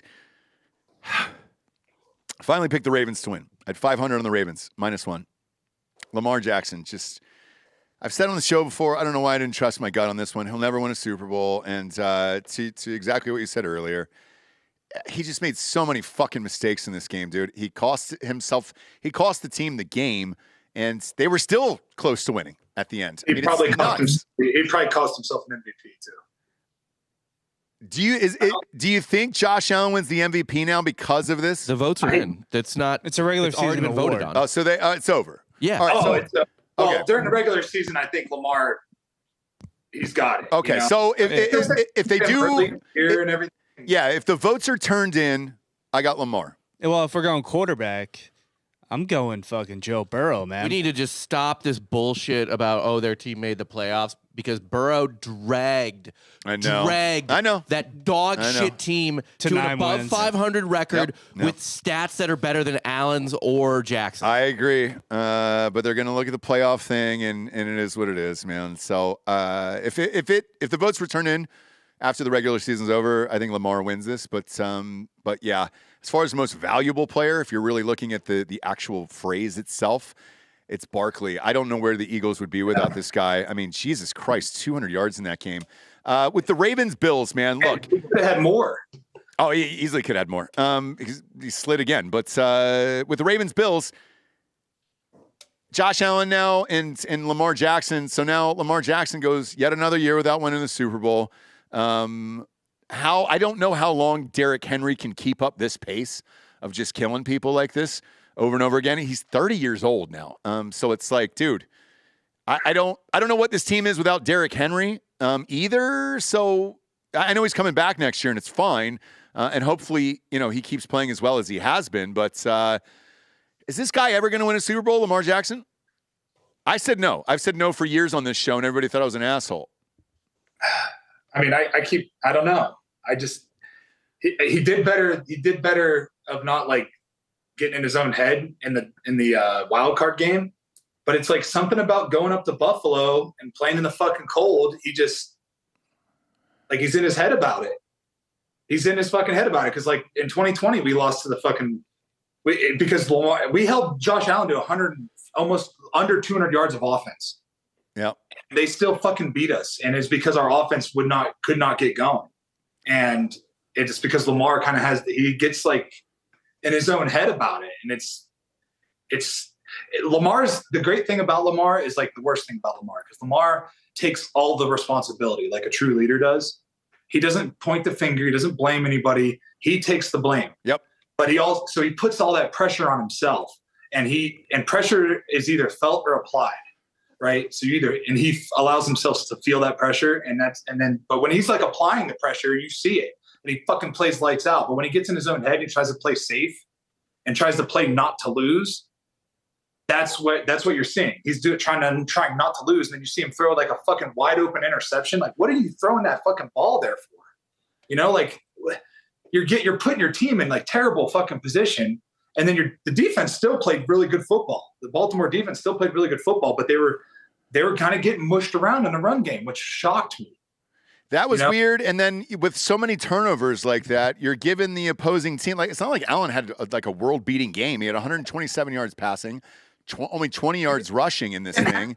He didn't have to. No, because he got the ball like a short field all the time. They were able to score over and over and over again. And then you got to think Lamar still kind of pulled it together and put the ball where it needed to be. And Mark Andrews fucking made 2 crucial drops in that game.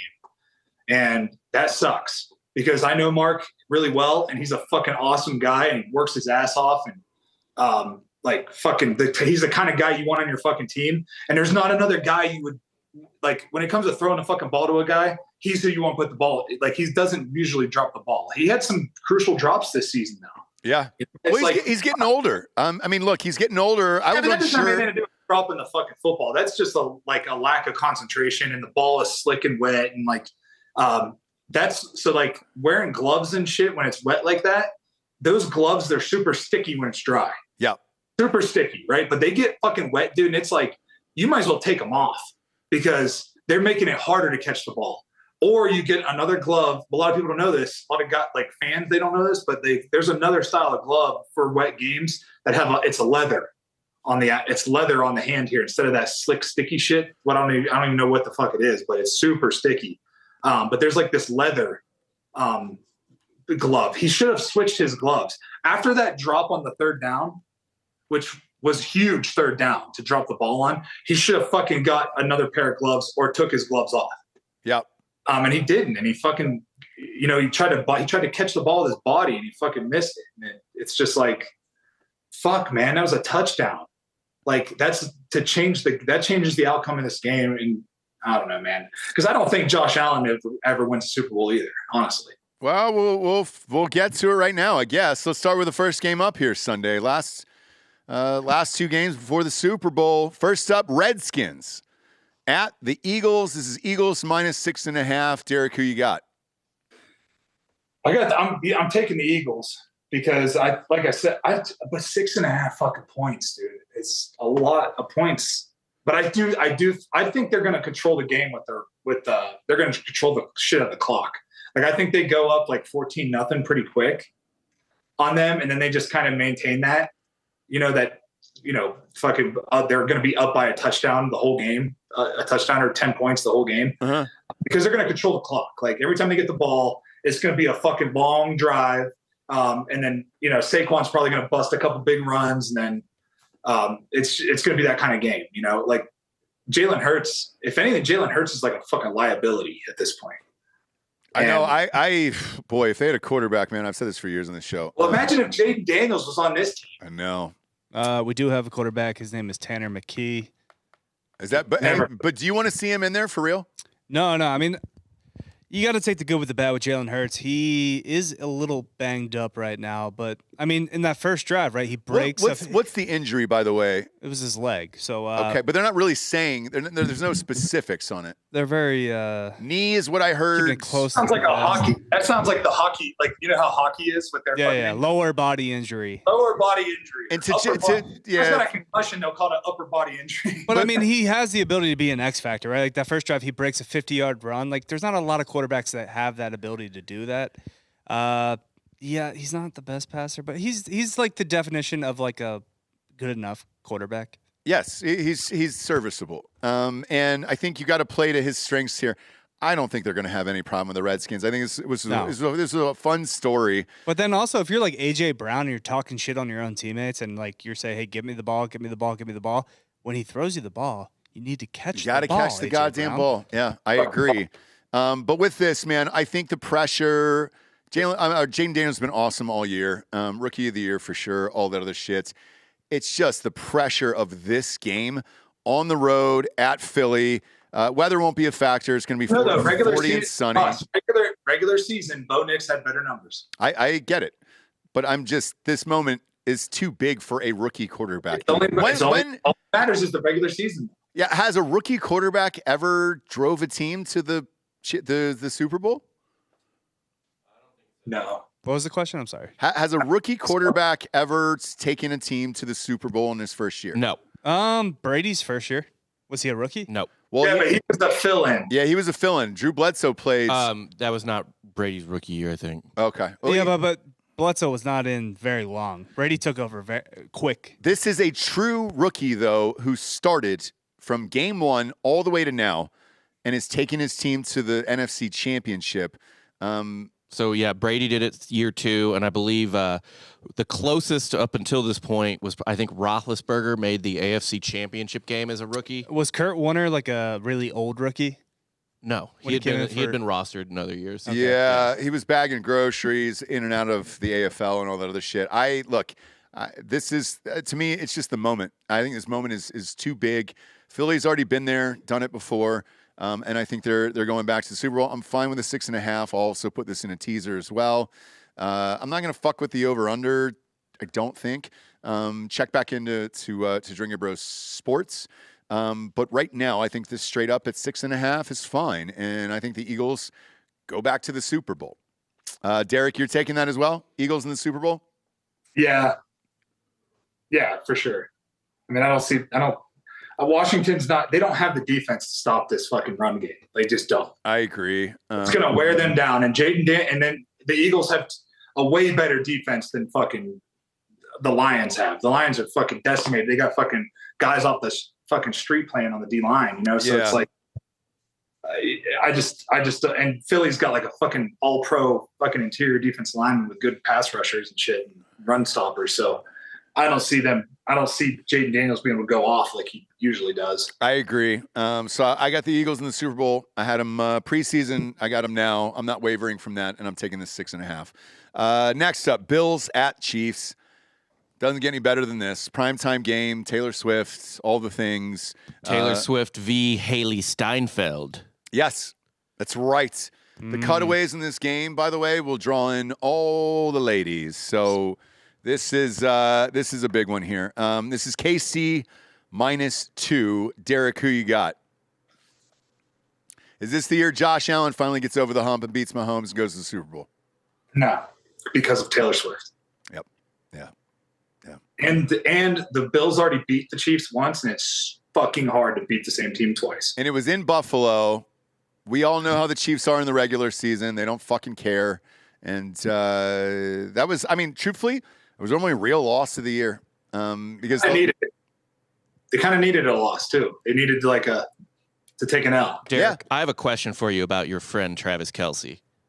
God. At this point, are the Chiefs just like making him look kind of like shit in the regular season so people just don't guard him in the playoffs, and then he just goes fucking bananas as soon as January hits?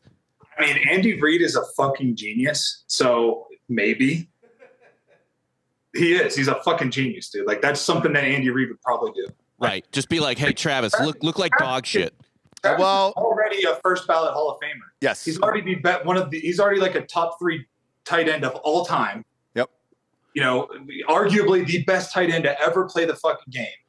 Why Travis does not give a fuck about numbers. All Travis cares about is winning. He's always been that way. He does not care about, I had 100 yards or I had fucking 150 yards this game and this many touchdowns. Never has he cared about that. Yeah. He just wants to win. He's going to do whatever he has got to do to win. That's why when another tight end catches the ball, Travis is like fucking celebrating with him because he wants to win. That's all he cares about. He's a competitive motherfucker and he wants to win. So he doesn't care if he's the one catching the fucking ball. And guess what? Come playoffs, they're like, well, Travis hasn't been getting the ball a lot, so they're going to cover these other guys. And who do you know? What do you know? Travis is wide fucking open.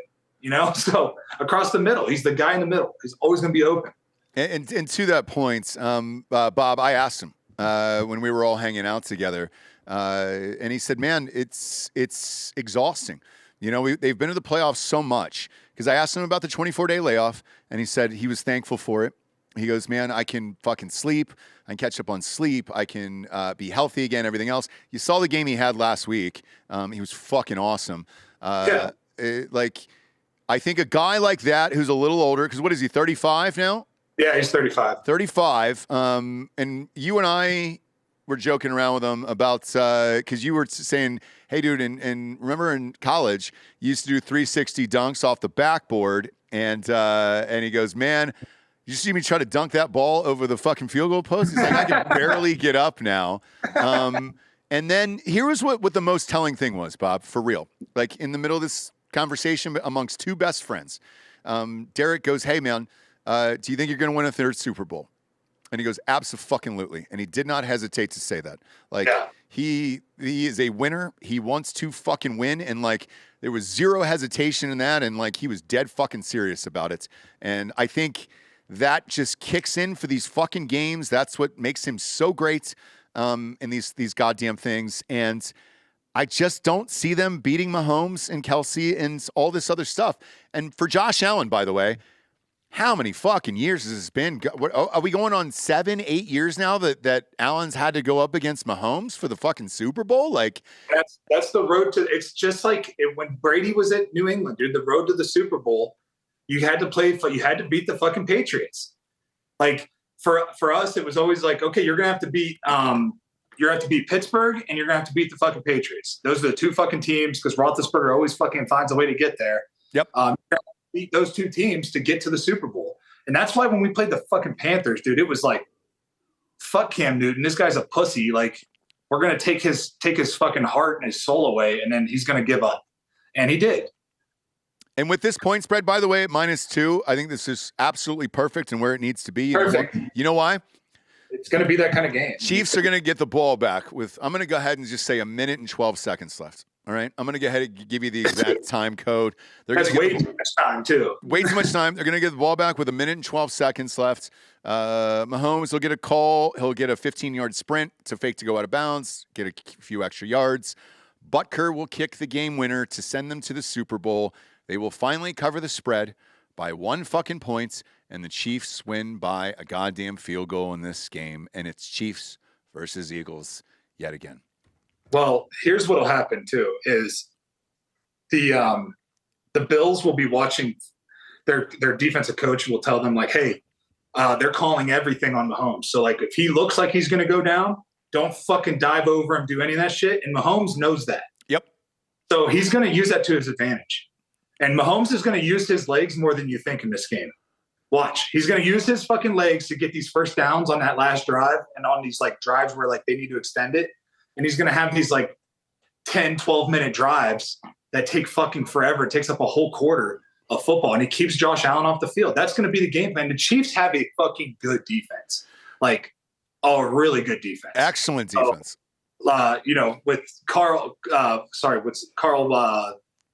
Winslow, the guy who had sex with Diddy? No, not that guy. The dad from Family Matters? The fucking pass rusher that they got, the outside rusher. Oh, yeah. You know what I'm talking about. Chris Jones? Chris Jones, and then Carl fucking whatever his name is. Weathers. I can't remember. With Apollo Creed. I can't remember him either, but yeah, you're on a roll. But dude, those two guys are going to fucking eat this fucking – that offensive line, they're going to eat them up, dude, because they're just not – they were doing a good job of mushing around Baltimore, but this is going to be different. This is an away game for the Bills. It's going to be loud as fuck. I bet it's cold as fuck. And I bet it's windy. And they're going to handle Josh Allen. They're going to have a plan for him. Spags is they're going to win this game. And I don't think they have everything is in the Chiefs' favor here because they got beat by them once. Incredibly difficult to beat the same team twice. Yep. Trust me, it is. It just fucking is because game plan and everybody's so fucking good that it comes down to game plan and execution. And like one fucking wrong move, and guess what? Andy Reid is not going to get outcoached. Sorry. No. You're not going to outcoach that fucking guy. I think it's so much pressure on Josh Allen because he knows he's got to get over this hump and everything else. 1 or 2 mistakes and the Chiefs are going to eat you alive for it. And by the way, Josh hasn't been making mistakes this season. Like, he hasn't been beating himself, right? He hasn't. But if you're forced into it and you get down by 10, then you got to start forcing some things. Then you might. And as much as we've talked about Travis Kelce's down year, he still had 97 receptions for 823 yards, for Christ's sake. I mean, Jesus, what are we doing? Well, you heard what I said to him. That I was like, dude, it's funny how people were. I was laughing about how people were like, oh, Travis is just not like that into it, and he's not like excited about playing and this and that. And it's like, no, motherfucker, he's tired, exhausted. Like, he's fucking tired. And guess what? Now it's playoff football, and playoff football. The best part about playoff football and why it looks so much more fun to watch, because you don't have to live to play another day.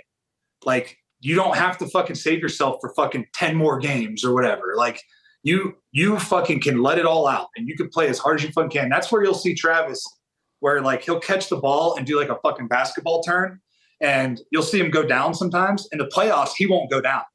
He'll keep fucking running and break tackles and shit. Like, that's, you know what I mean? Because he doesn't have to worry about, he's like, fuck, dude, this is like do or die here. So like, we either fucking win or we go home. So you're not saving yourself for fucking next week. Like, you're just hoping you're praying for next week. And the 24 days of rest really does him well. I think he is I think he's a monster game in this. And then, it's going to be Eagles Chiefs. Now, whether or not the fans and the audience wants to see it is a whole different thing. Look, Bills Redskins would be hilarious and rad. But I don't think it's going to happen. Nah, it is going to be an all-Delco Super Bowl. Philadelphia Eagles versus my Super Bowl pick, the Buffalo Bills. Eagles obviously win, and I'm a happy boy. You know, it's funny. If the Eagles do play the Bills, I think I would pick the Eagles in that game.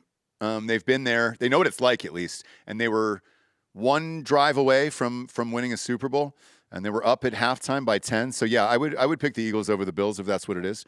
But that Super Bowl, that experience is fucking crazy. Like, it's a lot. You know what I mean? And Josh Allen is going to have all the spotlight on him. Yep.